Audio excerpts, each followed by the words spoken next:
Dominant Protector. Credit to the author. 1461-70. Ang mga pangalan po na nandito ay galing sa mga name generator. Kaya kung meron man pagkakatulad sa mga pangalan ng totoong tao o lugar, ito ay tunay na hindi sinasadya. Ano ito, matanda? May problema ba sa Snowfrost Town? Alam mo ba ang lugar na ito? Tanong ni Terence, nalilito. Bakit pamilyar ang pangalang ito? Narinig ko na ito noon pa. Kumunat ang noo ni Old Linford at inulit muli ang pangalan ng bayan, medyo natigilan. Saan ba talaga ang lugar na iyon? Anong lugar? Lalong naguguluhan si Terence. Wala lang. Sana mali ang naalala ko. Umiling ang matandang Linford. Ang karaniwang mundong ginagalawan mo ngayon, ayokong lumaban ka sa ibang antas na lampas sa arena na iyon. Hindi yun mga lugar na dapat mong puntahan, hindi rin ang mga lugar na maaari mong puntahan. Sana lang ay tumira ka sa Starfield at doon ka magpapahinga ng isang nakaka-relax na buhay, ngunit ngayon. Parang hindi magiging matagumpay ang mga bagay gaya ng pinlano. Ang mga nakatagong lugar, ang lugar na ito ay nasa loob mo pa rin. Ano ang sinasabi mo, matanda? Hindi pa rin sumunod si Terence. Ano ang usapan tungkol sa mga mundo at lugar? Iyon ay, ang mga lugar na kinasasangkutan mo ay hindi ko kontrolado. Sabi ni Old Linford. Kapag nagkaproblema ka, hindi kita matutulungan, kahit na sa hitsura ng iyong kasalukuyang momentum ay hindi ka rin makakapigil. Ano ba? Sa wakas ay naunawaan ni Terence talaga, siya ay kumikilos ng matigas. Sa pagsasabi na kaya niyang hawakan ang anumang problemang pinagdaanan ni Terence mula nang magkaroon siya ng lakas, ngunit nang magsimulang lumitaw ang mga taga-suporta at tagapagtaguyod ng nasabing gulo, nahirapan si Old Linford sa pagharap sa kanila. Og! Gusto ko lang magkaroon ka ng praktikal na karanasan sa pagsasanay, di ba? Mapait na ngumiti si Old Linford. Pero, kung talagang mahihirapan ka, walang paraan na hindi kita tinulungan. Ha! Alam ko. Tumango si Terence. Pero, I need to grow up eventually, right? Since lusot na ako sa gulo na ito, hindi ko na may tatago pa, plus, if I hide under your wing all the time I'll never grow. Magaling sinabi. Naalala ni Old Linford ang kanyang nakaraan noong bata pa siya. Tama, marami siyang nakilalang panganib sa kanyang sarili, at lahat ng iyon ay nalampasan niya. Ang sitwasyon ni Terence ay maaaring maging mahirap ngayon, ngunit ang lalaki ay palaging sumasalungat sa mga inaasahan. Baka gumawa siya ng pangalan dito. Sabi ko, matanda, may mahalagang bagay akong kakausapin sa iyo. Noong tumawag ako, nandoon ka na nag-iisip tungkol sa buhay muli. Walang magawang sabi ni Terence. Hindi ba tayo makapaghintay hanggang sa makauwi ako para dito?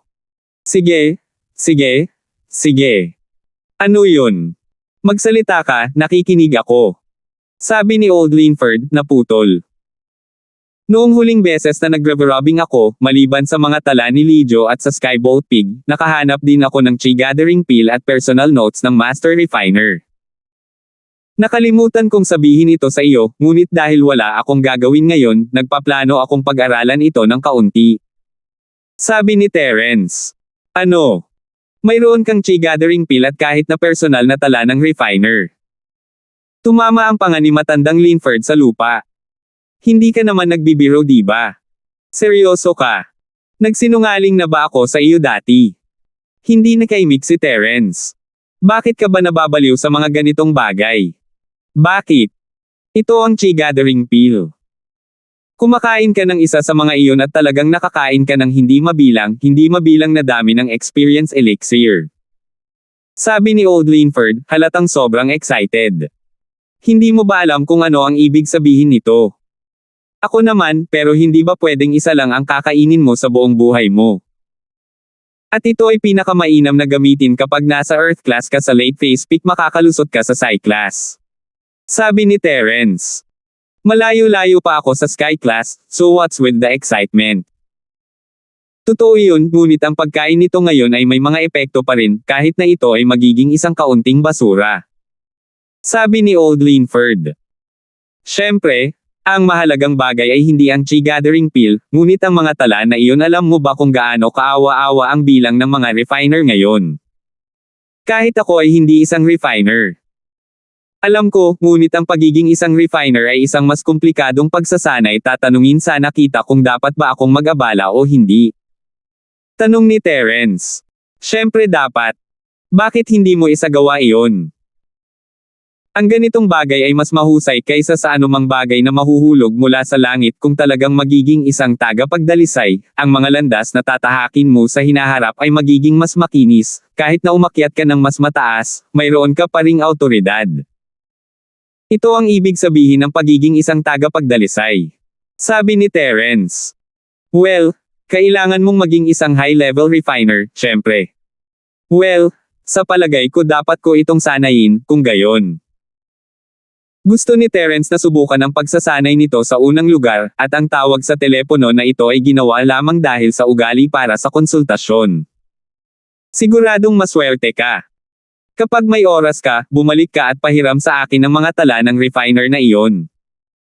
Nagsisimula ng makati si Old Linford dahil doon. Well, sure. Walang itatago si Terence sa matandang ito. Sige, iiwan ko na lang iyon, mag-ingat ka. Mas mabuti kung hindi mo ipaalam sa sino man ang tungkol sa mga tala na dala mo. Gayun din, huwag sabihin sa sino mang kilala mo tungkol sa pagpino bago ka maging isang maayos na tagapagdalisay. Sabi ni Old Linford. Sa conclusion, mag-ingat.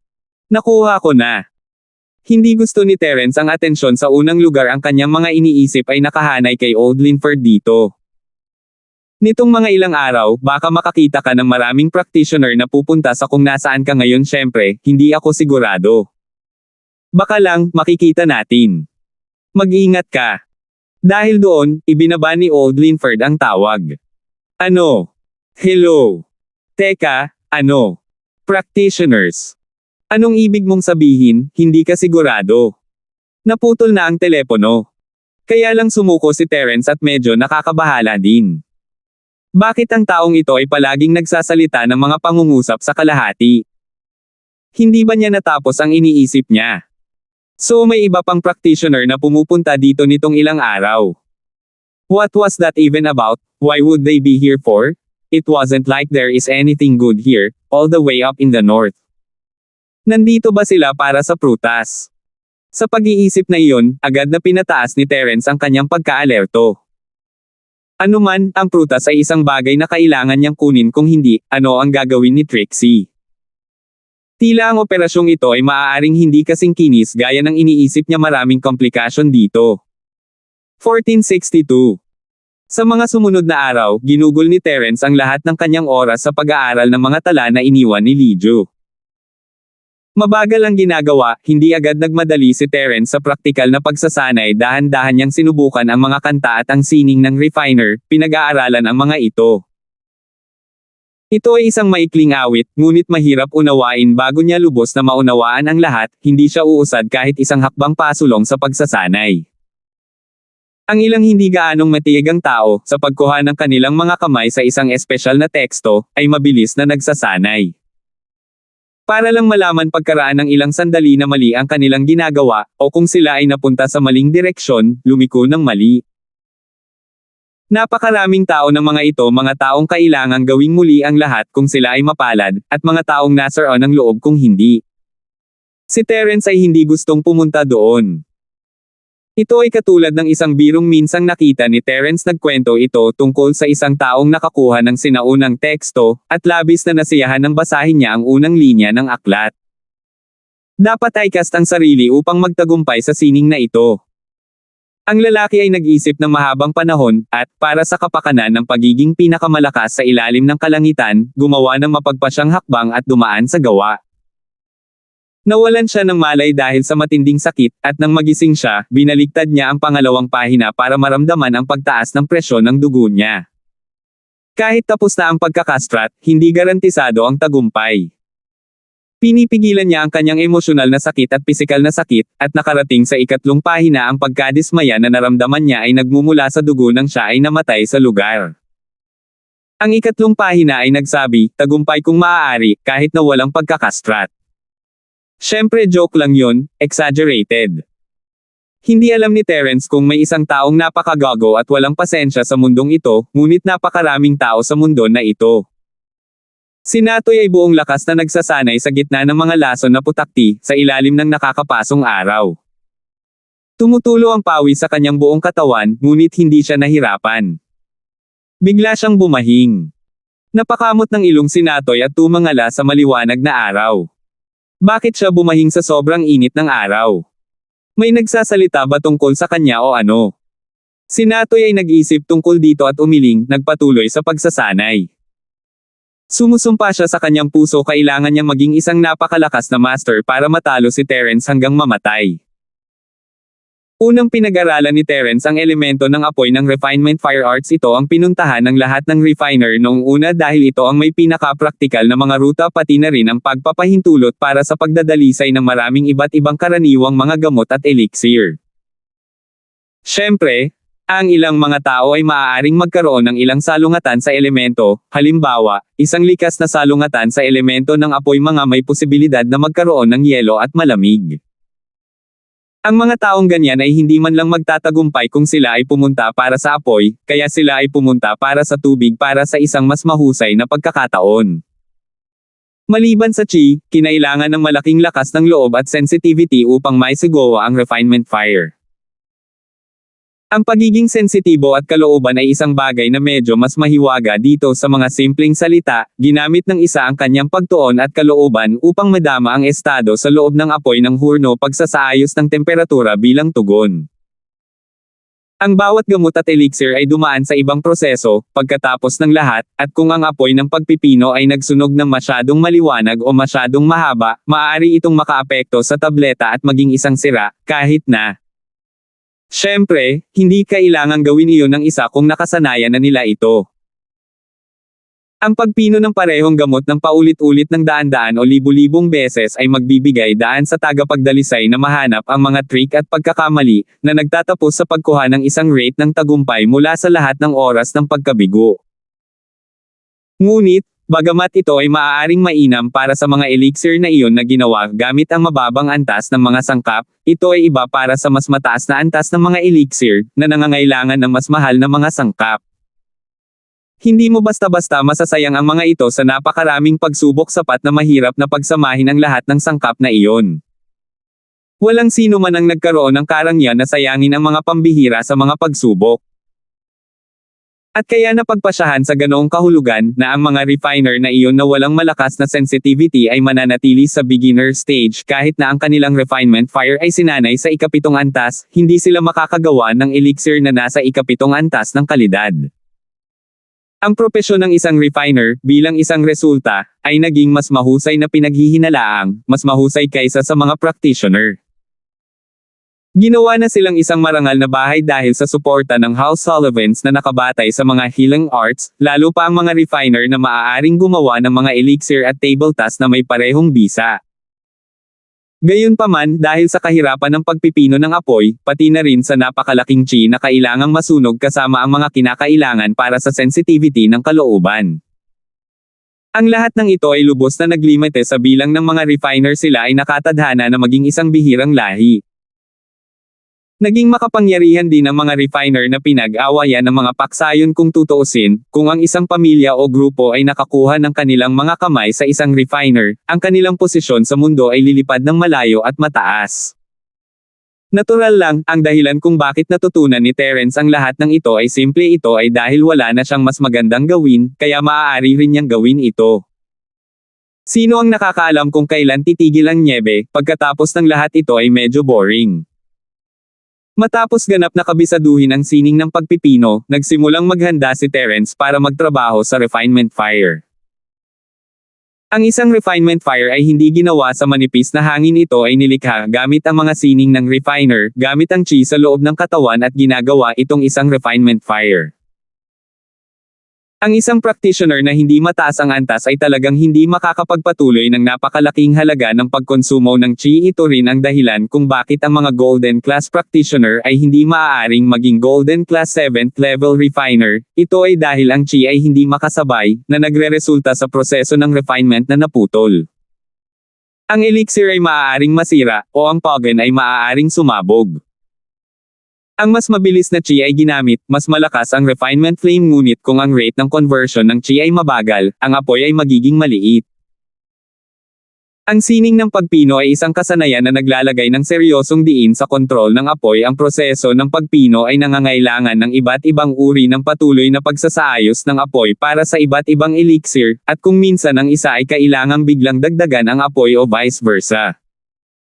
Kung ang refiner ay mayroon lamang napakalaking chi at wala nang iba pa, wala siyang magagawa sa refinement fire. Napakahusay niyang pasabugan ang lahat.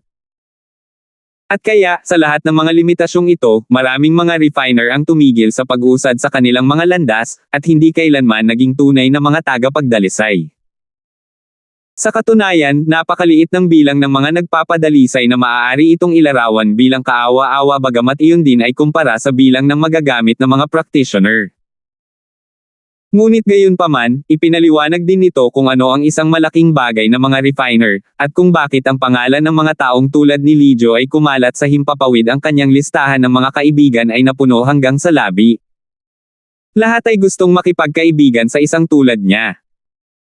Karaniwan, ang mga tagapagdalisay ay bihirang itinuro sa sarili, at palaging may isang tagapayo o nakatatanda na gumagabay sa kanila, mula sa simula ng paggawa ng pagpipino ng apoy at ang kontrol nito. Pagkatapos, ang pagsasanay ay mahuhulog sa sariling kamay. Ang trabaho ng tagapayo ay ihatid lamang ang estudyante sa landas, at iyon na. 1463. Gayunpaman, hindi dapat maliitin ang prosesong ito ng pagpasok ng mentor sa mag-aaral ng walang mentor, at hindi magkakaroon ng maraming tao na makakaunawa kung paano makapasok sa mundo ng pagpipino. Ngunit si Terence ay walang pagpipilian, at marami sa mga bagay na kanyang ginagawa ay ginawa gamit ang kanyang sariling mga kakayahan, at maging ang kanyang shifu o ang kanyang matanda ay bihasa sa ganap na kakaibang mga bagay mula sa mga sinanay ni Terence, at kaya hindi sila makapagbigay sa kanya ng anumang mga tip o anumang bagay. Ang tanging maaaring ituring na isang tagapayo ay marahil si Elder George. Ngunit ang pagpino ay isang bagay na hindi natulungan ni Elder George, maliwanag. Kailangan niyang maghanap ng sarili niyang paraan. Kung iisipin, sa teknikal na paraan ay minana niya ang sining ni Lijo. Ito ay halos katulad ng pagiging estudyante niya, hindi ba? Matapos pikalmayan ang kanyang puso, dahan-dahang sinimulan ni Terence ang pag-awit ng refinement fire arts ng elemento ng apoy. Ito ay isang proseso na ginawang isang catalysta ang kanyang chi para sa paglikha ng refinement fire. Pagkatapos lamang na malayang gawing refinement fire ng practitioner ang kanyang chi na nagawa niyang pinuhin ang anumang bagay. Ang pag-awit ay maaaring ilang linya lamang, ngunit ito ay talagang isang napakahirap na proseso upang magawa ang pagpipino na iyon. Naramdaman pa ni Terence ang mabilis na pagkaubos ng kanyang chi, na walang anumang senyales ng anumang refinement fire. Sa madaling salita, sayang ang chi na walang resulta. Pagkatapos ng tuloy-tuloy na pagpunta dito, sa wakas ay naunawaan ni Terence kung bakit may kakaunting refine, at kung bakit napakaraming tao ang sumuko pagkaraan ng ilang sandali.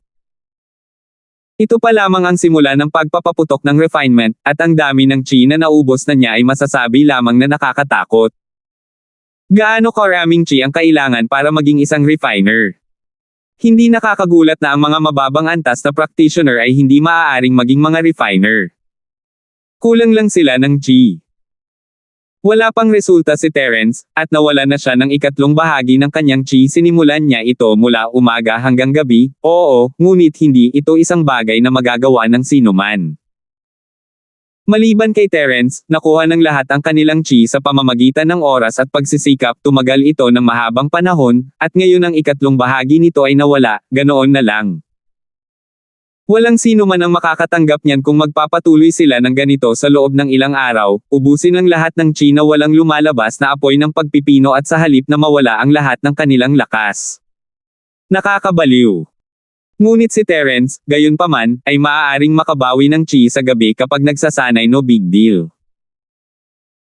Kaya naman, nagpractice siya ng refinement fire sa umaga at ginamit ang Art of Dragon Mastery sa gabi. Ang kanyang chi ay nabawasan at nanumbalik, at ito ay nagbigay kay Terence ng pakiramdam na ang kanyang lakas ay tumataas, isang mahinang pakiramdam na siya ay malapit nang makapasok sa gitnang bahagi ng peak sa Mystic Lake Phase.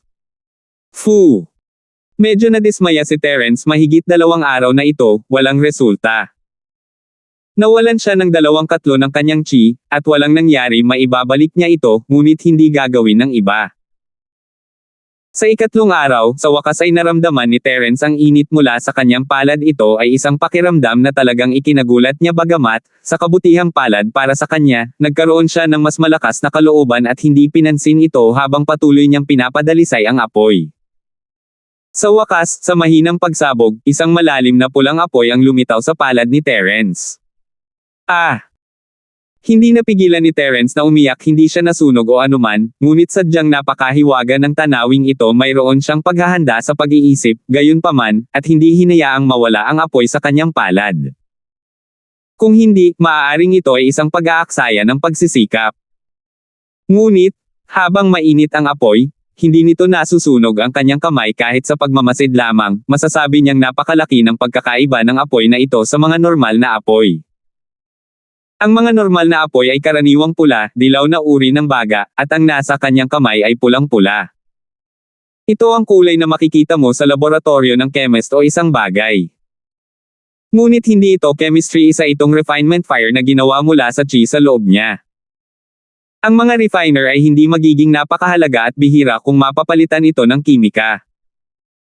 Ang apoy sa kamay ni Terence ay mukhang medyo masaya, bagaman sinubukan niyang pabilisin ang conversion ng chi upang hayaan ang apoy na magliwanag, ngunit ang resulta ay isang malupit na pagkabigo. Hindi pa rin na-control ni Terence ang pagbabago ng chi sa apoy at napatay ito sa ilalim ng kanyang pagkainip. Mapait na ngumiti si Terence, tila nagkamali siya ng pagiging mainipin. Ang apoy na maingat niyang sinubukang alisin ay bahagya ng nangyari, at sinusubukan na niyang ayusin ang apoy. Sino siya sa akala niya? Poink! Poink! Tila natatawa ang baboy sa kabiguan ni Terence. Dampig, anong tinatawa-tawa mo? Ayaw mo na mag-level up? Nasa gitna ng asar si Terence Pinandilatan niya ang baboy. Ibinaba ng baboy ang ulo at hindi umimik, sa pag-aakalang ang taong ito ay mas masahol pa sa dati niyang amo sa una.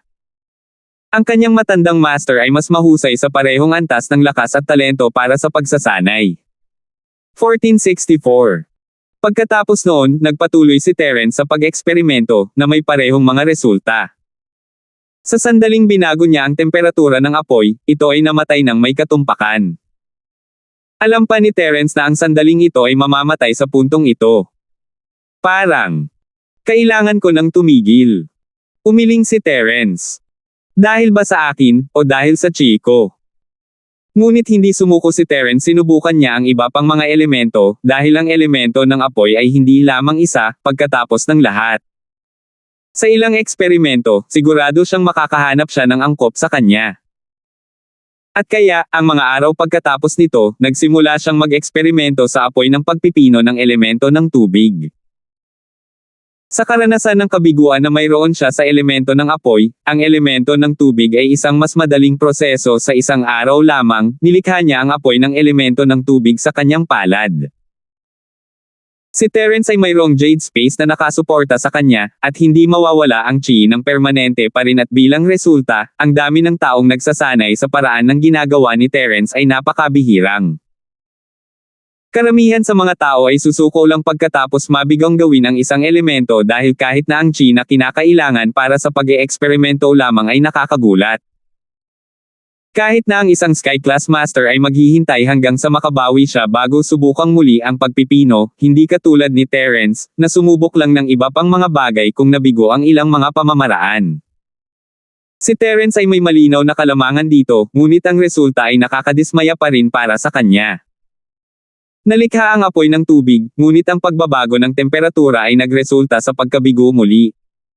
Bumantong hininga si Terence. Buti na lang at hindi siya nagsayang ng sobrang effort doon, kaya hindi naman ganoon kalala. Naroon pa rin ang metal, kahoy, at lupa na maaari niyang subukan.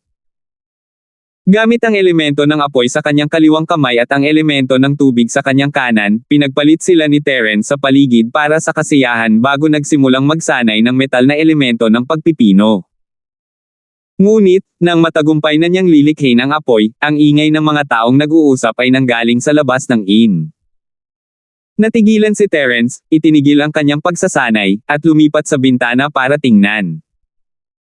Ang hindi niya inaasahan ay may isa pang sasakyan sa labas sa parking lot, isang BMW X6 SUV. Dalawa lang ang sasakyan kanina, ang jeep ni Terence at ang Land Rover ng may-ari. Ang BMW ay bago. Ang bayang ito ay isang isolated one in the first place, at walang pumunta dito para sa turismo maliban kay Terence, ang nag-iisang customer sa inn, walang ibang tao. Na-curious din si Terence noong una, nagtataka kung bakit napakalaki at pinalamutian ng maganda ang inn kahit na ang pangalan ng inn ay medyo sinaunang, tinatawag na Ice Mountain Inn. May logo pa nga ng Ice Flower na parang kumpanya o kung ano. Kakaiba para kay Terence hindi pumunta ang mga tao sa bayang ito, kaya ano ang nangyari sa malaking inn na ito? Hindi kaya malugi o ano ang may-ari ng inn na ito? Siyempre, hindi naman siya pwedeng magtanong tungkol sa mga business decisions just out of the blue like that, kararating lang dito. At ngayon, sa mas maraming taong dumarating, si Terence ay talagang nalilito. Ang ikinagulat niya ay ang katotohanan na ang plaka ng BMW ay isang Starfield sa madaling salita, ang mga taong ito ay nagmula sa halos parehong lugar tulad ng sa kanya. Pagkaparada ng BMW, bumaba sa kotse ang dalawang binata. Ang driver at ang pasahero ay tila magkapareho ang pananamit, at mula sa tunog ng kanilang mga boses, ang driver ay nagsasalita ng magalang sa pasahero. Malamang master at follower ang dalawa. Young Master Quinten, ito ang hotel na ipinadala sa atin ng liham ng paanyaya ang Ice Mountain Inn. Itinuro ng driver ang logo habang nagsasalita. Not bad, mukhang maaga pa tayo, wala pang masyadong tao dito. Sabi ni Master Quinten habang nakatingin sa keep ni Terence at sa Land Rover ng may-ari. Pag-aralan muna natin ang kapaligiran, may mga pakinabang sa pagiging maaga kung tutuusin. Maaari ding makipag-usap sa ilan sa mga tao mula sa iba pang mga marangal na bahay at sekta, at tingnan kung anumang alyansa ang maaaring gawin. Natural na hindi masyadong pinapansin ni Master Quinten ang dalawa pang sasakyan, at pagkatapos ng pag-park ng driver, pumasok na lang ang dalawa sa hall para magparehistro. Hello, kami ay mula sa Stonegates Hidden House Hail, ito ang aming invitation letter. Kailan magsisimula ang Ice Palace test? Naglakad ang driver papunta sa counter at kumuha ng identification. Ito ay ang sulat na may logo ng Ice Flower na si Glade Hale. Maaaring malaki ang hotel, ngunit walang waiter doon, ang amo lang ang nasa likod ng counter. Nanatiling tuwid ang mukha niya. Kahit sinong pupunta dito alam lahat ang tungkol sa pagsusulit, bakit may darating pa? Kunin mo ang iyong pagkakakilanlan at kunin ang susi ng kwarto. Oo. Awkward na tumango si Master Quinten, hindi niya akalain na ang lalaking ito ay magiging napakawalang galang, ngunit wala siyang magagawa tungkol dito. Ito ang teritoryo ng Ice Palace, at dapat isa sa kanila ang may-ari na ito. Kahit isang normal na tao mula sa Ice Palace ay hindi isang taong madaling mainas ng mga nakatagong bahay. Ang mga nakatagong bahay at ang mga sinaunang sekta ay hindi sa parehong antas. Sa unang lugar, ito ay kapareho ng pagkakaiba sa pagitan ng mga karaniwang bahay at mga nakatagong bahay. Quinten Hale, Quinley Hale, dalawa ba kayo sa isang kwarto o dalawa? Sabi ng may-ari pagkatapos isulat ang kanilang mga pangalan. Ang dalawang taong ito ay, natural, ang nakatagong bahay na si Hale Quinten ni Hale at ang panlabas na disipulong si Quinley Hale. Si Quinley Hale ay maaaring may pangalan na Hale, ngunit ito ay ibinigay sa kanya pagkatapos niyang dumating ang Chi. Sa gitna ng kanyang pangalan ay kinilala siya bilang parehong antas ng Irving o Hale Quinten. Ang numerong siyam sa likod niya, Jiu, ay isang numero lamang. May iba pang mga panlabas na disipulo na tinatawag na Hale Kishi Jiao Kai-10 at Hale Kishi Jiao Ki-11. Baka malito Kiken, pinalitan ko ng Quinten at Quinley. Ang ilang mga pamilya ay gumawa ng ganoong uri ng bagay, na binibigyang diin ang pangalan kahit na ang ibang mga bahay ay walang pakialam. Halimbawa, si House York at ang nakatagong House York, ay karaniwang nag-isip ng mga pangalan sa halip na isipin ang lahat tungkol sa ranggo at bagay. Ang House Song ni Amara at ang House Colton ni Liwan ay lahat ay may mga normal na pangalan din. 1465. Maganda ang isang kwarto, magkasama tayo, magalang na sabi ni Quinten sabay tango. Sige, isang kwarto. 10,000 ang deposito, at 500 ang upa sa isang araw, mahinang sabi ng amo. Mabilis na nagbayad si Quinley at sumabay kay Quinten. Ang mga presyo para sa pabahay dito ay hindi mataas. Ang presyo na kinakailangan upang sumali sa pagsubok ay katawa-tawa. Maliwanag, ang upa at deposito ay bagay lamang para sa mga normal na turista. Noon lang, umalis na si Terence sa kwarto at nakatayo sa harap ng kanyang pinto, nakikinig ng mabuti sa usapan sa ibaba. Dahil sa kanyang pagkamausisa, gustong malaman ni Terence kung ano ang nangyayari. Dahil walang ibang tao sa hotel, malinaw ang mga salita. Pagsubok sa Ice Palace. Ano iyon? Hindi alam ni Terence kung tungkol saan ito, parang isang uri ng aktibidad ng sekta. Dagdag pa, ang dalawang ito, sina Hale Quinten at Quinley Hale, ay tila may ilang imbitasyon na hindi man lang pinapansin ng may-ari. Lahat ng pumunta dito ay may ganoong imbitasyon. Kaya iyon ang dahilan kung bakit hindi man lang nagulat ang may-ari sa katotohanang narito si Terence, inakala niyang nasa kanya ang imbitasyon, at sumasali sa pagsusulit. Napagtanto noon ni Terence na ito ang dahilan kung bakit napakalaki ng hotel, ito ay para sa layuning ito lamang, at ito rin ang dahilan sa likod ng sinaunang pangalan ng inn. Laging gusto ng mga sekta ang mga pangalang iyon. Ngunit tungkol saan ang pagsubok na ito? Mabuti ba o masamang bagay na napadpad lang siya dito? Quinten Hale, Quinley Hale ang nakatagong bahay Hale. Ang dalawang ito ay may mga pangalan na katulad ni Irving, kaya sila ay mula sa kanyang tagong bahay. Mabilis na idinagdag ni Terence ang mga pangalan sa listahan ng mga taong dapat niyang ingatan. Hanggang tuhod na siya sa paghihiganti sa nakatagong bahay na sina Hale Irving, Uncle Zo, Sumaowang. Lahat sila ay nasugatan dahil sa kanya, at si Terence ay walang intensyon na makipagpayapaan. Ang digmaan sa pagitan nila ay iba sa petty na sa pagitan nila ni Chester, kung tutuusin. Sa pagtatapos ng araw, si Terence at Chester ay talagang naglalaro lamang, higit sa anupaman na si Terence ay karaniwang niloloko siya. Hindi man lang sila nakipag-away o anuman, pero iba si Irving. Ilang beses niya itong lalapitin para sa gulo, kaya maliban kung ibinigay ni House Hale ang Irving kay Terence, walang kapayapaang magagawa. Siyempre, ang dalawang ito ay nasa kanyang listahan para mag-ingat siya, ngunit hindi ito nangangahulugan na hindi siya maaaring makipag-ugnayan sa kanila at makakuha ng ilang impormasyon. Kailangan niyang maunawaan muna kung tungkol saan ang pagsubok na ito. Pero sikat na ang pangalan niya sa House Hale, inaakala niya. Sa isiping iyon. Sa kabutihang palad, gayunpaman, pumunta siya rito na may peking pangalan na ibinigay sa kanya ni Thomas, Terence. Ang pangalang ito ang ginamit niya noong tumulong siya sa espesyal na departamento ng pulisya, at ang pagkakakilanlan ay may buong rehistro sa Thomas. Ito ay dahil na rin sa pag-aalala ni Thomas na baka magkaroon siya ng problema sa pagkaladkad ng isang ice coffin sa loob ng kanyang sasakyan. Terence Ford, magkatulad sila ng mga pangalan, ngunit magkaibang tao sila sa kabuuan. Ang dalawang ito ay hindi maghahinala sa kanya, at kahit nagawin nila, natutunan niya ang lahat ng kailangan niya. Ngunit, nagkataon, si Jerwin ay nasa parehong landas, pinangalanan ang sundalo na 01, Terence Linford pagkatapos kay Terence. Natural, hindi nagmamadali si Terence na makipagkita sa dalawang Hale na ito, na natili lang siya sa kanyang silid na naghihintay. Nang ay parada ni Quinten ang kanyang sasakyan, alam na niya sa tono ng boses nito na maaga itong dumating para makipag-ugnayan. At kaya maaari rin niyang hintayin iyon, mukhang hindi rin ito bagay. Mabilis na pumunta rito sina Quinten at Quinley dahil nakahiwalay ang kanilang matandang elder gayunpaman. Bago umalis, ang mga alagad mula sa ibang mga bahay ay lahat ay nakikipag-usap sa kanilang mga magulang at mga pinuno ng sambahayan, upang malaman ang mga bagay na dapat nilang bigyang pansin sa pagsubok.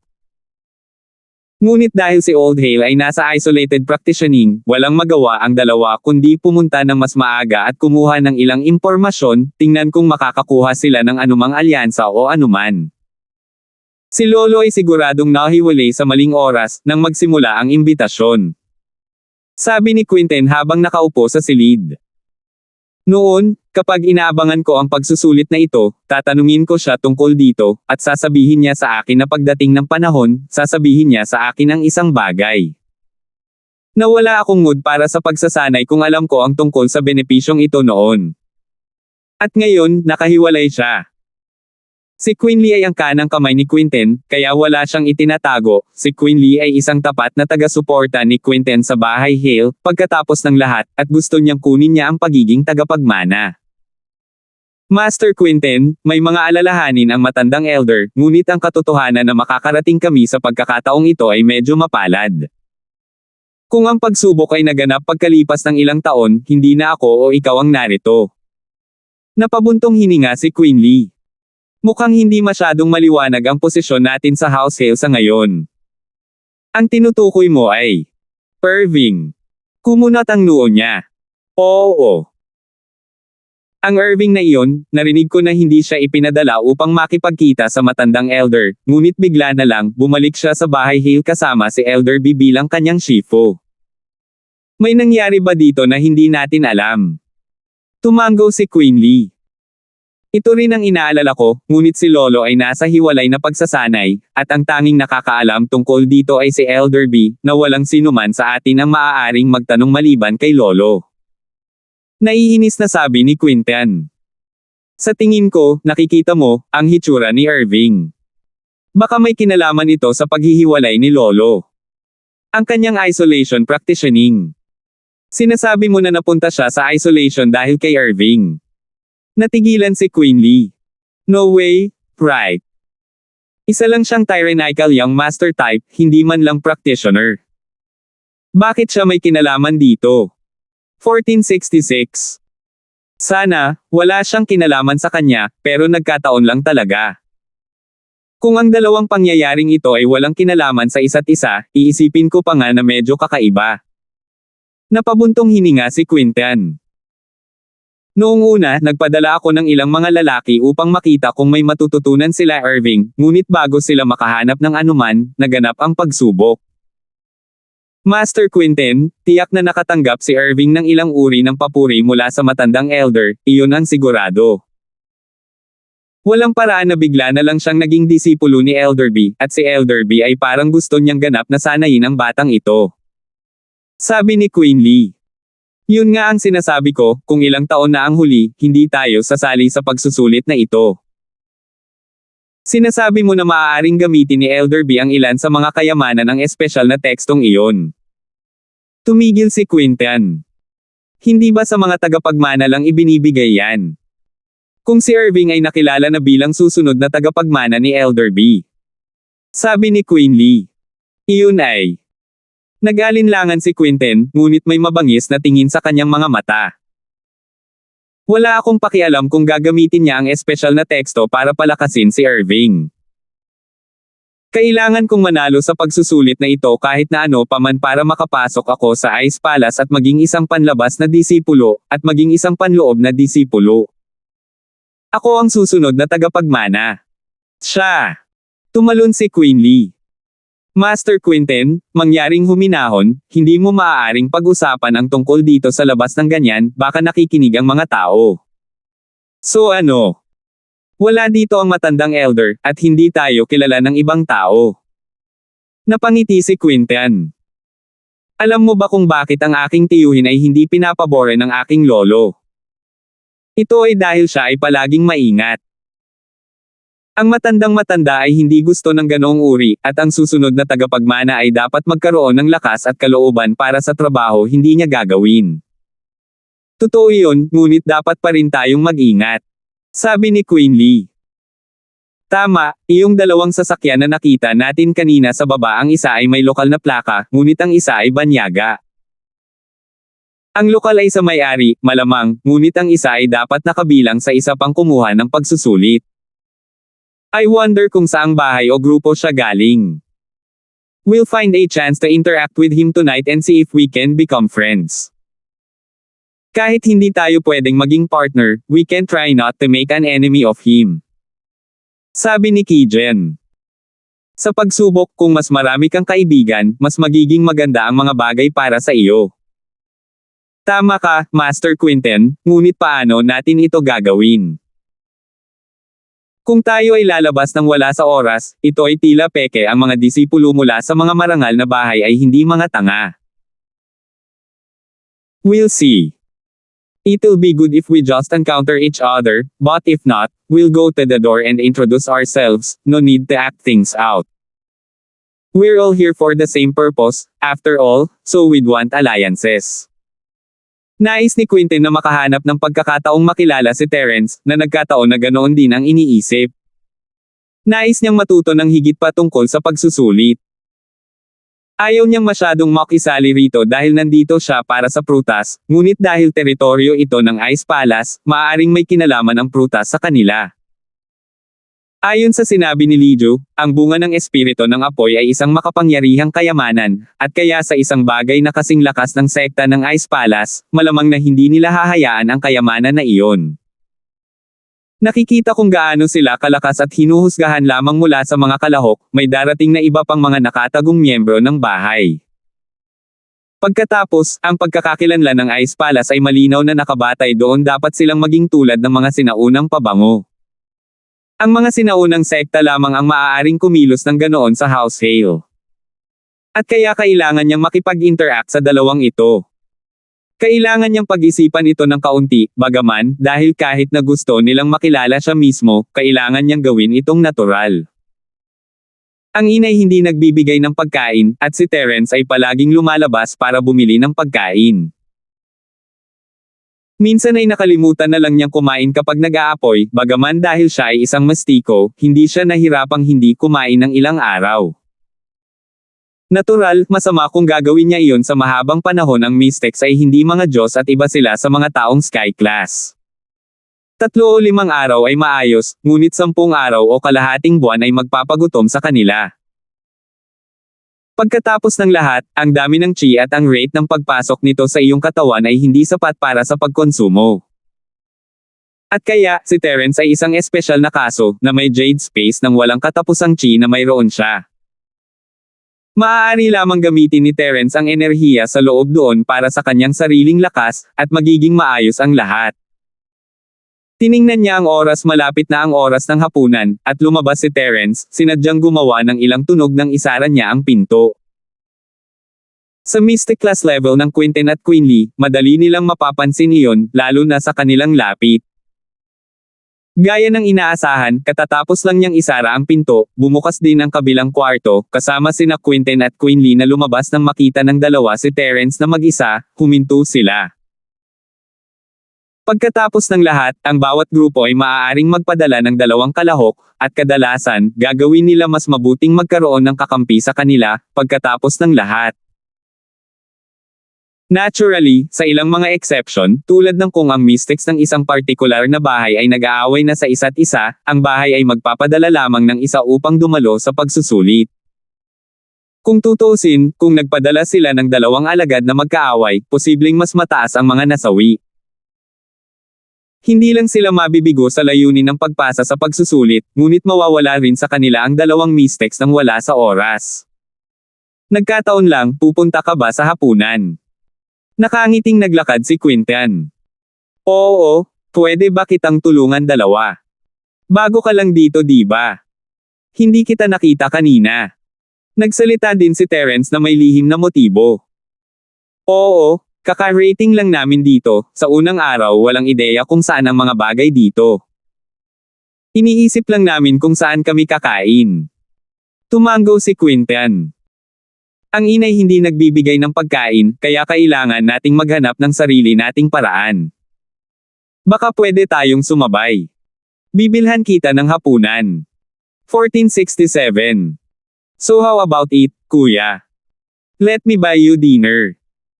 Medyo magalang ang ugali ni Quinten, at hindi siya kumikilos tulad ng gagawin ng mga young masters mula sa malalaking tagumpay.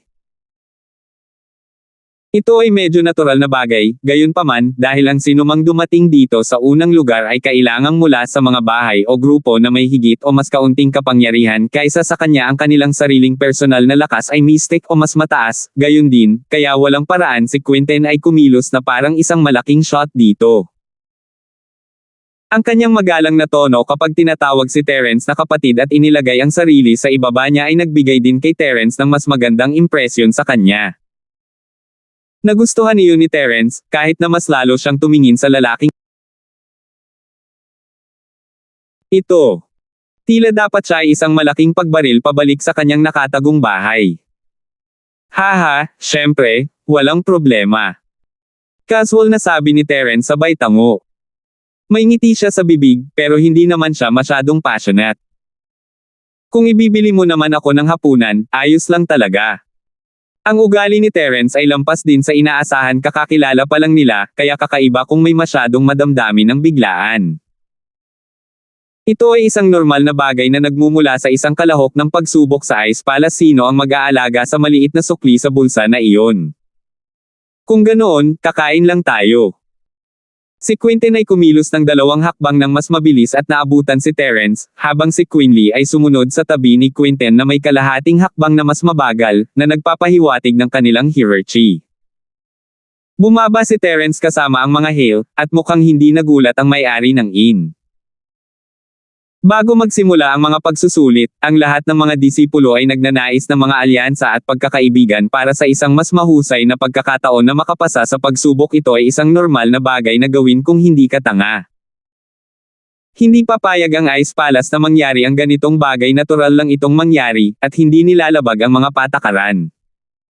Kuya, maglalakad ba tayo roon o sasakay ng kotse? Sabi ni Quentin habang nakatingin kay Terence. Nasuri na nila ang lahat ng mga restaurant at namili bago pumunta sa inn, at alam na nila kung saan sila mapupunta, ngunit umaarte na parang ito ang unang pagkakataon niya. Ang pagpapalam kay Terence sa kanila ay ang layunin dito. Kinailangan niyang magpanggap. Mag-drive na tayo. Si Terence ay natural na hindi basta-basta itatapon si Trixie sa inn ng mag-isa ng ganoon, anuman ang mangyari, kailangan niyang isama si Trixie. Kuya, pwede ba tayong umupo sa kotse ko? 3 lang naman tayo. Sabi ni Quentin, pilit na lumapit sa kanya. Ayos lang, hindi ako sanay. Normal na ngumiti si Terence, ngunit ginawang final na ang desisyon. Haha, sure? Sige na, susundan ka namin. Nagkibit balikat si Quentin. Sumakay si Terence sa kotse at nagmaneho sa unahan, habang sinundan siya ng 2 palabas ng inn. Ano sa tingin mo? Sabi ni Quentin kay Quinley sa kotse. Natural, pinag-uusapan nila si Terence. Hindi ko masabi, sabi ni Quinley. Ang sino mang makakasama sa pagsusulit ay dapat na isang malaking bagay, at walang sino man ang magiging tunay sa mga taong kakilala lang nila sa loob ng ilang minuto. Oo, kaya lang hindi masyadong mainit ang ugali niya sa amin. May proud feeling sa kanya, daw mag-isa lang siya, at 2 kaming tao, kaya normal lang na mag-ingat. Tumango si Quentin. Kung sinasadya niyang mapalapit sa amin, talagang kailangan naming mag-ingat sa aming mga bahagi. Tama ka, sabi ni Quinley. Emosyonal na pamumuhunan lang ngayon, kahit na hindi tayo maaaring maging magkaibigan, makikilala natin ang mukha ng isa't isa, at mas madaling makipag-usap sa isa't isa sa hinaharap.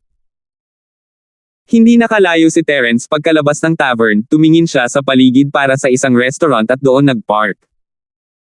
Bumaba ang 2 Hale sa kanilang sasakyan pagkatapos pumarode sa tabi niya. Mayroon itong layout ng isang market restaurant, at habang may mga bahay, hindi sila nagpapasok ng hangin. Ito ay isang blizzard sa labas, pagkatapos ng lahat. Walang tao doon, maliban sa manager at tamad na staff na nanunood ng furnace. Naturally, ang antas ng lamig na ito ay wala kay Terence, Quentin, o Quinley. Silang 3 ay may sticks at may panlaban sa lamig. Sinadya pa ni Terence na suriin ang kanilang lakas, mas malayo sila kanina, at hindi niya magawa noon. Ngayong malapit na sila, naramdaman niya na si Quentin ay mystic mid-face pick, katulad niya, habang si Quinley ay medyo mas malakas mystic late face. Ang Quinley na ito ay maliwanag na isang uri ng tagasunod, at habang siya ay mas malakas, si Quentin ang pinuno. Hello, bukas ba ang lugar na ito? Gusto ko ng 3 paa ng tupa, 1 plato ng beef skewer, at 3 beer. Tutal si Quentin naman ang bumibili, kaya nag-order muna. Ito ay isang barbecue shop, at walang mga menu dito, lahat ay nakasulat sa pisara. Ang tindahan ay mayroon lamang na maraming bagay na ino-order, mayroong 2 uri ng beer, spirits, at milk beer. Si Quentin ay nagutos ng mga espiritu dahil ang mga practitioner ay karaniwang gusto ng mas matapang na alak. Si Terence ay walang kagustuhan sa alak. Ininom niya ito kung naroon at hindi kung wala. Mabilis na sinabihan ng may-ari ang mga tauhan na ihanda ang mga gamit nang makita ang mga customer, na hindi iniisip ang malaking halaga na kanilang in-order. Nagulat si Terence, parang nasanay na ang mga tao sa ice pala sa mga practitioner. Ang pagkain ay dumating dito sa lalong madaling panahon, na ang mga binti ng tupa at mga tuhog ng baka ay nauna ng pinausukan. Kinailangan muna nilang paikutin ang mga ito sa pagan. Kuya, dahil ito ang una nating pagkikita, hayaan mo akong magpakilala. Kinuha ni Quinten ang kanyang kaldero ng beer at itinaas ito. Ako si Hale Quinten. Ito ang aking tagasunod na si Quinley Hale, galing kami sa tagong bahay ni Stonegate Hale. May 3 kaldero, at isa para sa bawat isa, kaya hindi na kailangang magbuhos para sa bawat isa. Ang pag-inom lamang mula sa palayok ay nagkaroon ng malakas na kapaligirang Chino, pagkatapos ng lahat. Isang kasiyahan. Hindi na itinuloy ni Terence iyon dahil mukhang hindi totoo. Itinaas din niya ang kanyang kaldero. Ako si Ford Terence, mahirap para sa akin na banggitin ang pangalan ng aking tagapagturo. Pakiunawa. Ha, huwag mag-alala, huwag mag-alala. Casual na ikinaway ni Quinten ang kanyang kamay sabay ngiti. Okay lang kung mahirap ang posisyon na yun, hindi ka naman bagay. Siguradong galing ka sa isang sekta, sa palagay ko, Kuya Ford. Mas marami kayong mga patakaran kaysa sa ating mga bahay. 146. Hindi man lang nadismaya si Quinten, narinig niya ang tungkol sa ilang maliliit na sekta na lahat ay pinananatiling mababa ang profile tungkol sa kanilang mga mentor pagdating sa karaniwang mundo, iba sa mga marangal na bahay na walang pakialam sa mundo. Ang mga taong lumalabas sa mga sektang ito, maliban kung ang tao ay anak ng nakatatanda o isang pangunahing disipulo, sa halip ay maingat sa labas, at bihirang bastos. Si Terence ay dapat isa sa mga iyon. Salamat sa pag-unawa. Ngumiti si Terence na nagpapahiwatig na nagkaintindihan na sila habang itinaas niya ang kanyang kaldero at umiinom mula rito. Sige, maganda. Ganoon din ang ginawa ni na Quinten at Quinley at inilapag ang mga kaldero. Medyo natagalan pa ang mga tuhog at paa ng tupa, ngunit hindi ito pinansin ng 3. Hindi sila pumunta dito para kumain, tutal pumunta sila dito para makipag-ugnayan habang nandito si Terence para kumuha ng impormasyon. Siguradong maaga kayong dalawa para sa pagsusulit. Sinadya ni Terence na ilipat ang paksa sa Ice Palace, na gustong matuto pa tungkol dito. Haha, mas mabilis si Kuya Ford, di ba? Napangiti si Quinten. Ikaw dapat ang unang dumating. Oo. Walang magawa si Terence na nagkibit-balikat. Wala akong magagawa, pinili ng aking shifo na pumasok sa isolated practitioning bago iyon, at wala ring saysay na manatili sa sekta, kaya't maaari rin akong mauna. Agad na binanggit ni Terence ang kanyang pagkakakilanlan dahil dito, masasabi niyang walang sinabi sa kanya ang kanyang shifo dahil sa paghihiwalay tuwing may bagay na hindi niya alam. Hindi siya paghihinalaan ni Quinten noon. Oh! What a coincidence then, ang lolo ko ay nasa isolated practitioning din, kaya mabuti pa umalis muna tayo. Tumingin si Quinten kay Terence, nagulat. Brother Ford, ito ay isang nakamamatay na engkwentro. Oh! Kayo rin. What a coincidence, really. Ngumiti si Terence, parang nakuha niya ang tamang ruta. Hindi na siya maghahinala ngayon para sigurado. Oo, nanggaling kami sa malayo para magkita dito sa tadhana. Napangiti si Quinten. Anong antas ng lakas mo, Kuya Ford, kung ayaw mong itanong ko?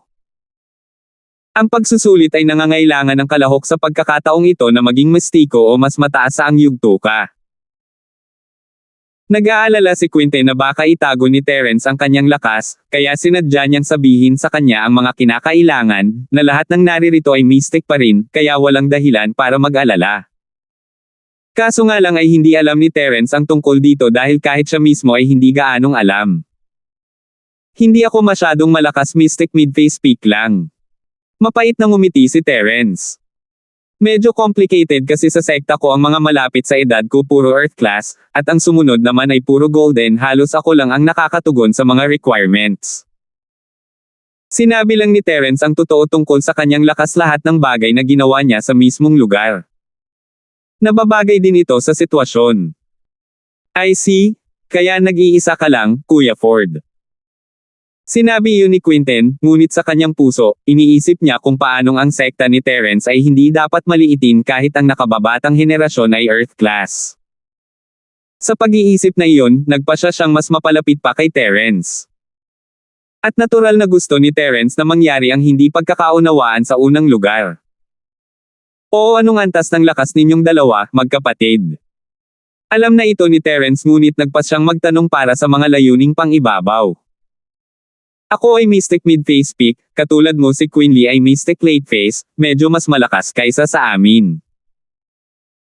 Medyo natuwa si Quinten nang banggitin si Quinley, ito ang kanyang trump card pagkatapos ng lahat dahil ang mga kinakailangan ay tumaas sa Mystic at ang Quinley ay Mystic Late Phase. Ang kanilang kalamangan sa iba ay malinaw. Kung gayon, tiyak na may tiwala kayong dalawa sa pagsubok na ito, tama ba? Nagpatuloy si Terence sa pagpindot. Hindi totoo, baka may mga late phase peak fighters pagkatapos ng lahat. Napangiti ng mahina si Quinten. Dagdag pa, hindi namin alam kung ano ang paraan ng pagsubok sa oras na ito, masyadong kailangan naming maghintay para sa mga tao ng Ice Palace na dumating. Tama kayo, pero nasa unahan pa rin kayong dalawa kahit wala kayo sa taas. Wala nang dapat ikabahala. Nagpatuloy si Terence. Tama, napunta na ba kayo sa sekta ng Ice Palace? Nobody can afford, bro, parang hindi mo talaga alam ang tungkol dito. Totoo naman na hindi sinasabi sa iyo ng mga elder at masters ang lahat ng ito hanggang matapos ang imbitasyon. Ganoon din si Quinten, bagamat sigurado siyang higit pa ang alam niya kaysa kay Terence. Wala pang nakakita sa sekta ng Ice Palace dati. Ito ang unang pagkakataon natin. Nasaan na kaya? Baka malapit lang dito. Tanong ni Terence. Oo, nariyan na. Tinuro ni Quinten ang isang direksyon. Alam ko ang isang pangkalahatang posisyon, ngunit hindi pa ako nakapunta doon dati, kailangan muna nating pumasa sa pagsusulit. Walang sino man ang maaaring basta-basta makapasok sa isang lugar na ganoon. Iba sila sa ating mga marangal na bahay o normal na mga sekta, kung tutuusin sila ay mga sinaunang sekta. Kaya ito ay isang sinaunang sekta. Iyon ang iningatan ni Terence, bagaman medyo nag-aalala na itinuro ng lalaki ang direksyon kung saan naroon ang apoy na espiritong prutas, iyon ay ang Hilaga. Bakit nandoon ang Ice Palace? Sa paglalarawan ni Lijo, ito ay isang lugar na ganap na walang buhay, at kung mayroong isang sekta doon, dapat na binanggit ito ni Lijo. Ngunit pagkatapos, ito ay matagal na mula noon. Sa paglipas ng panahon, hindi na nakakagulat na may nabuong sekta doon. Pero kung ganoon nga, mas mahihirapan siyang hanapin ang prutas ngayon. Kung ang lugar na iyon ay kung nasaan ang sekta, kung gayon ang bunga ay natuklasan na hindi niya ito mapupuntahan kung hindi siya payagan ng Ice Palace. Hindi niya maiwasang sumimangot na isip niyang ang paghahanap ng lokasyon ang magiging pinakamahirap na hamon, pero parang ang sekta ang kinuha ang papel na iyon. Siguro kung hindi ko ito magagawa sa pagkakataong ito. Sabi ni Terence, nag-aalala. Ito rin ang kanyang tunay na damdamin. Bilang resulta, naisip ni Quinten na talagang nag-aalala si Terence. Gayunpaman, sinadya niyang aliwin siya, kahit sino ang gustong makamit kung pupunta sila rito, tutal limitado ang bilang ng mga panlabas na disipulong tinatanggap nila, at hindi rin madaling makuha ang palitan ng kayamanan, kaya siguro kung mayroon kang anumang intensyon na makipagtulungan, kapatid na Ford. 1469. Magsama-sama. Huminto si Terence. Ibig sabihin, kung tayo ay magkakasama kapag naganap ang pagsusulit, ang ating mga marka ay ibabahagi din, at ito ay magbibigay sa atin ng higit na kalamangan. Ipinadala ni Quinten ang imbitasyon kay Terence, bagaman medyo bigla-bigla, kakakilala pa lang ng dalawa, ngunit tila magandang sandali para sa kanya na sabihin ito. Iyon. Natatakot ako na hindi ko ito matatanggap kaagad. May ilang mga alituntunin mula sa aking sekta na dapat kong pag-isipan muna. Sabi ni Terence, na tinanggihan ito noong una. Medyo nadismaya si Quinten, ngunit ito ay dapat asahan. Natural lang na magkaroon ng sariling alalahanin si Terence, walang makikipagtulungan sa isang estranghero na kakakilala pa lang nila, lalo na pagdating sa pagsubok na tulad nito. Haha, natural, hindi na kailangang sumagot kaagad, Kuya Ford. Maaari mo munang pag-isipan, ngumiti si Quentin. Well, huwag muna nating pag-usapan iyan sa ngayon, kain na tayo, hindi na kailangang maging magalang dito, lahat tayo ay lalaki ng mundo. Habang nagsasalita si Quentin, pinutol niya ang isang bagong hiwa na binti ng tupa na dumating at inilagay ito sa kanyang bibig. Ninunguyan niya ito ng malakas sa kanyang lakas. Sa tagong bahay, hindi siya kumakain ng ganito, ngunit si Terence ay mula sa isang sekta, at natural na mayroon siyang ibang uri ng hangin tungkol sa kanya. Ang pagkain ng ganito ay malamang na magmukhang mas maganda sa uri ng personalidad ni Terence, na nagpapataas ng kanilang mga pagkakataong magtulungan. Si Terence ay isang mystic mid-face peak, pagkatapos ng lahat, at iyon ay isang malakas na antas ng lakas. Kung kasama si Terence sa kanilang koponan, mas malamang na manalo. Sige, kumain si Terence sa ganoong paraan noong una, kaya naghiwa siya ng isang malaking piraso at nagsimulang ngumunguya din. Pagkatapos ng kasiyahan, nagkwentuhan ng kaunti ang tatlo hanggang sa tumayo si Quentin para magbayad. Medyo mas mahal dito, pero wala siyang pakialam. Lumabas ang tatlo sa shop at bumalik sa kanilang mga sasakyan. Lahat sila ay mga mystic practitioner, at natural na hindi sila malasing, at hindi rin sila mangangahas na malasing sa ganitong sitwasyon. Pagkatapos ng lahat, habang sila ay maaaring lahat ng mga ngiti at lahat ng bagay, ang parehong partido ay labis na maingat sa isa't isa. Pagkatapos sumakay sa kotse, napanatili agad ni Quentin ang kanyang kalmado at lumingon kay Quinley. Mukhang hindi ganoon kadali ang Terence na ito. Nagkainan na kami ng magkasama at hindi pa rin siya nagbigay ng konkretong pangako. Master Quentin, iyon ay dapat asahan sa ibang pananaw. Kung may gagawa ng gayon sa atin, sasagutin ba natin kaagad? Napangiti si Quinley, at saka, patuloy lang tayong kumain kasama siya nitong mga ilang araw kahit hindi siya sumama sa atin sa huli, at least hindi tayo magkaaway. Natural, pero sadyang hindi man lang sinabi sa amin ng lalaki ang anumang bagay na kapaki-pakinabang, tulad ng kung saang sekta siya nagmula. Hindi namin alam tungkol sa kanya, sagot ni Quentin, na ikinakunot ng noo ni Quinley. Oo, wala talaga kaming alam tungkol sa lalaking ito. Kung talagang katulad ng sinabi niya sa amin, dapat malaki ang sekta niya. Tumango si Quentin, hindi namin kailangang mag-alala tungkol sa kanyang pagkakakilanlan, bagaman ang kanyang kotse ay mula sa espesyal na departamento ng pulisya, kaya malamang na hindi siya magkakaroon ng anumang problema sa kalsada. Kahit sino ay maaaring makakuha ng kahit na ang direktor upang tulungan siya ay dapat na hindi bababa sa isang tagong bahay o sekta. Hindi ba ang mga tao mula sa House York ay nakatanggap din ng tulong mula sa espesyal na pulis? Totoo iyon. I'm not questioning his status, though everyone here was definitely strong. After all, they would not just come here para mamatay. Ang problema, hindi natin alam kung saang side siya galing. Ano ang koneksyon ng grupo niya sa House Hale? Wala akong narinig na anumang partikular na relasyon sa pagitan ng aming bahay Hale at iba pang mga sekta. Tanging ang nakatagong House York ay itinuturing na mga kamag-anak sa amin. Kahit na ang iyong sitwasyon ay medyo komplikado, Master Quentin. Napangiti si Quinley. Kung makakasali sa pagsusulit ang anak ni Glade at Darcy, magkakaroon sana sila ng posibilidad na maging kaalyado ni House York. Ngunit ngayon, maswerte sila kung hindi nagpadala si House York ng sinuman laban sa kanila. Si Quentin ang susunod na potensyal na tagapagmana ng House Hale, pagkatapos ng lahat. Gusto ni House York na mamanahin ng anak ni Darcy ang bahay, pagkatapos ng lahat, habang pinapanatili din ang relasyon ng pagiging kaalyado ni Hale at York. Ayos lang, kung tutusin ay si House York. Ayon sa alam ko, sina Brian at Spencer ang sumasali sa pagsubok. Hindi na kailangang isipin ang tungkol kay Brian, ngunit maaaring makatulong si Spencer sa atin. Gusto ni Spencer na maging tagapagmana ng House York, kaya ito ay magiging isang magandang tugma para sa atin, patuloy ni Quentin. Bilang dalawang kalahok ni House York, tiyak na magiging kawili-wili ito. Tulad ng inaasahan kay Master Hale. Sabi ni Quinley, pero kahit ano pa man, mayroon na tayong House York bilang mga kaalyado, mayroon tayong magandang pagkakataon. Pagkatapos bumalik sa inn, nagpaalam si Terence at bumalik sa silid. Wala siyang masyadong nakuhang impormasyon ngayon, ngunit lahat ng nakuha niya ay kapaki-pakinabang natural na hindi niya inaasahan na matutunan niya ang lahat mula sa isang araw lamang. Alam niyang hindi iyon praktikal. Ang labis na pagtatanong ay magdudulot din ng hinala, at sa hitsura nito, itong si Quentin ay isang taong may utak. Nakatanggap siya ng 2 piraso ng impormasyon. Ang una ay ang lokasyon ng prutas ng espiritu ng apoy at ang Ice Palace ay nasa parehong direksyon. Ang pangalawa ay tungkol sa mga gantimpala para sa pagpasa sa pagsusulit.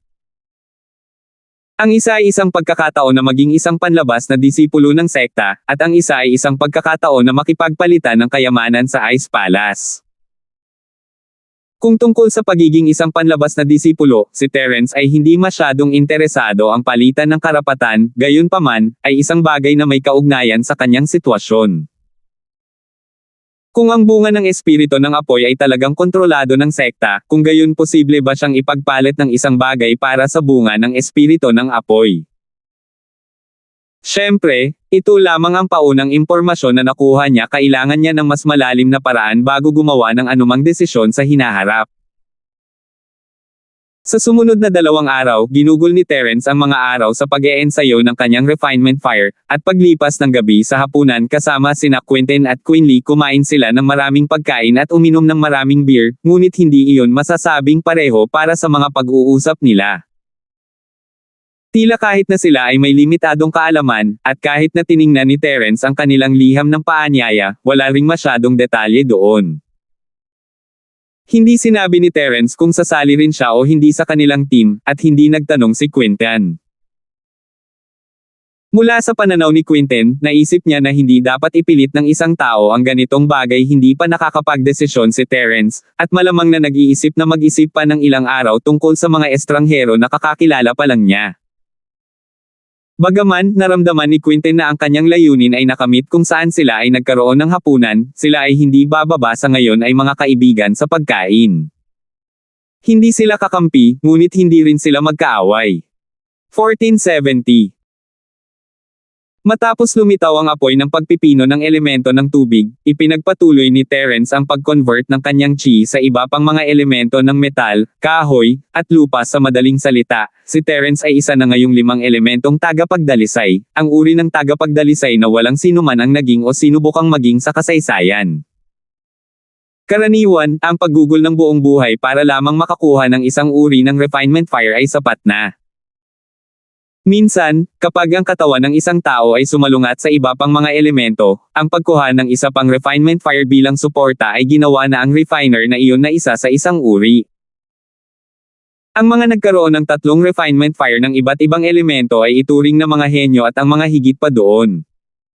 Si Lijo ay hindi pa nakakita ng ganoong bagay dati. Kahit na ang mga may makapangyarihang sining ng practitioner ay hindi makakagawa ng ganoon karaming refinement fire. Si Terence ba ay isang henyo o isang tulala, bagaman? Mapait na ngumiti si Terence. Maaaring nakagawa siya ng 5 refinement fire, ngunit hindi iyon gaanong ibig sabihin. Sinabi ni Elder George sa kanyang sarili na ang chi sa loob niya ay isang all-purpose chi ng lahat ng elemento, kaya hindi nakakagulat na nagawa niyang lumikha ng lahat ng uri ng apoy. Ang problema ay kung makokontrol ba niya o hindi ang temperatura ng mga apoy, at gamitin ang mga ito upang gumawa ng mataas na antas ng gamot at elixir sa halip na mga pangkaraniwan lamang.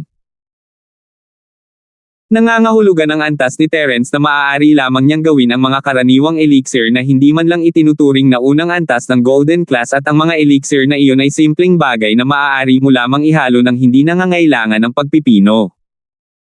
Sa katunayan, ang paggamit ng apoy dito ay gagawing mas mahina ang elixir kaysa sa paggawa sa pamamagitan ng tradisyonal na paraan.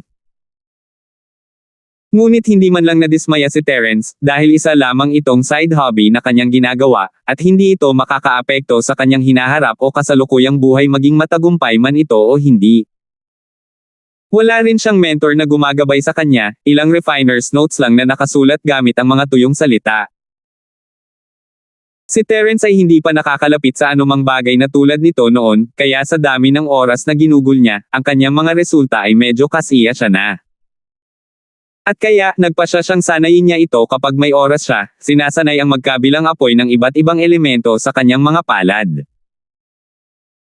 Sinubukan lamang niyang gamitin ang kanyang kaliwang kamay upang gumawa ng isang apoy, naghihintay hanggang sa ito mismo ay maapula bago gamitin ang kabilang kamay upang gumawa ng ibang uri ng apoy. Hindi pa niya ito nagawa ng sabay-sabay gamit ang dalawang kamay.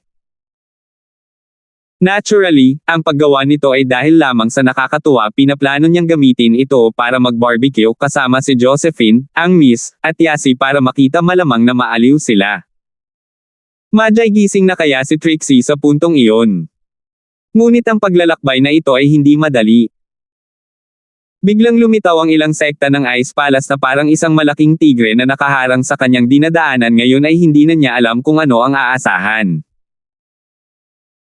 Kinaumagahan, lumabas si Terence sa inn gaya ng nakagawian upang tingnan si Trixie. Palagi niyang ginagamit ang kanyang sentido para panatilihing ligtas si Trixie sa kanyang isipan, ngunit sa umaga, bibiyahe siya para makita siya. Sa katunayan, sa temperatura sa lugar na ito, hindi na kailangan ang lalagyan ng yelo. Ang katawan ng tao ay maaaring maging solidong bato kahit wala ito. Inilok ang sasakyan, handa nang bumalik si Terence nang may dumaan pang mga sasakyan na dumaan malamang papunta sa parking spot na ito. Hindi na nagulat si Terence dito base sa sinabi ni Quinten, marami pang tao ang darating sa susunod na 2 araw. Hindi niya kilala ang mga taong ito at ayaw niyang masyadong kausapin ang mga ito. Mas gusto niyang hayaan si Quinten na magsalita sa kanila, gusto lang ni Terence na tipunin ang kanyang intel. Ang labis na pagsasalita ay maglalantad lamang sa sarili. Ngunit, nang magsimulang magpark ang mga sasakyan, nakita ni Terence ang isang taong kilala niya na bumaba mula sa isa sa kanila. Nang makita siya, nabigla ang puso ni Terence kung nagkita sila sa ibang sitwasyon. Maaaring nagkunwari si Terence na hindi siya kilala, ngunit dito, kailangan ni Terence ng taong mapagkakatiwalaan niyang kausap, at ang sitwasyon ay tama para dito. May ilang bagay na ayaw harapin ni Terence. Pag-iisip pabalik sa kanyang dating pagkatao, palagi siyang nagiging emosyonal. Mga nakatagong bahay. Isang kapangyarihan na dati niyang nakikita bilang kataas-taasan at nasa tuktok. Ngayon ay kaaway na niya ang karamihan sa kanila, kasama pa ang nakatagong House York. Hindi alam ni Elder York na siya si Terence, ngunit sa mga karaniwang bagay sa House York na nangyayari, walang paraan ang nakatagong House York ay uupo na lang at walang ginagawa. Si Terence ay nakatayo roon nang hindi gumagalaw, at maliwanag na nakita rin siya ng taong iyon, na huminto. Hindi pinapansin ang lahat, naglakad siya papunta kay Terence.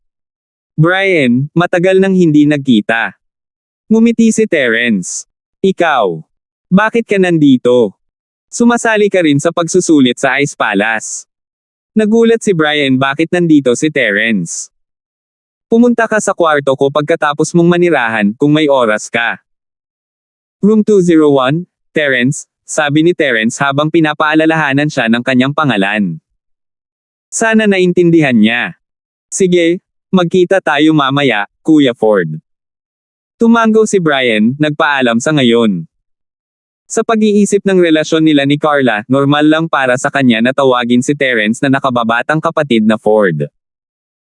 Kung tutusin, kung naging maayos ang lahat, iyon ang itatawag niya sa kanya. Tumango si Terence at bumalik sa inn. Sa oras na iyon, lumabas din si Spencer. Nakita ang figure ni Terence na lumayo. Hindi ko inaasahan ito, kuya, ang galing mo, gumawa ng kakampi ka agad. Ito ay isang kaibigan mula sa likod noong ako ay nasa praktikal na pagsasanay. Natural na walang intensyon si Brian na pag-usapan ang tungkol dito kay Spencer. Hindi naman talaga sila sa parehong team, kaya syempre itatago niya ang pagkakakilanlan ni Terence. Iyan ang anak ng pinuno ng bahay para sa iyo, na pupunta sa totoong mundo para sa praktikal na pagsasanay. Ang ibang tao ay magkakaroon lamang ng tagapagmana sa kanilang mga bahay, at hindi ako makakalabas kung hindi dahil sa pagsubok sa pagkakataong ito. Spencer pout. Sa likod ng sasakyan ni Spencer ay ang housemates. Nagkita na sila noon sa kalsada, kasama ang ilan pang tao mula sa iba't ibang nakatagong bahay at sekta. Bagaman, hindi pa personal na nakita ni Sean at Shelton si Terence, tanging ang pangalan niya lang ang narinig. Walang maghahinala sa kanya bilang si Terence sa ngayon. Tiningnan ni Sean ang magkapatid na York na nag-aaway simula pa lang, at isang mapanuksong ngiti ang lumitaw sa kanyang mukha. Kung ikukumpara, si Shelton at siya ay isang mas mahusay na koponan, dahil si Shelton ay palaging nakatuon sa pagsasanay na walang intensyon na magmana ng pamilya. Tungkol sa panunuya ng Spencer, walang gaanong magagawa si Brian. Iyon ang nangyari noong ang mga kabataang henerasyon ng House York ay pawang mahuhusay na talento. Bagaman ito ay isang magandang bagay para sa bahay, ito ay isang trahedya din. Ang magkapatid ay matututo lamang na magplano laban sa isa't isa at sa huli ay humantong sa dulo ng bahay mismo. Salamat po at sinamahan ninyo ako. Ingat lagi mga master.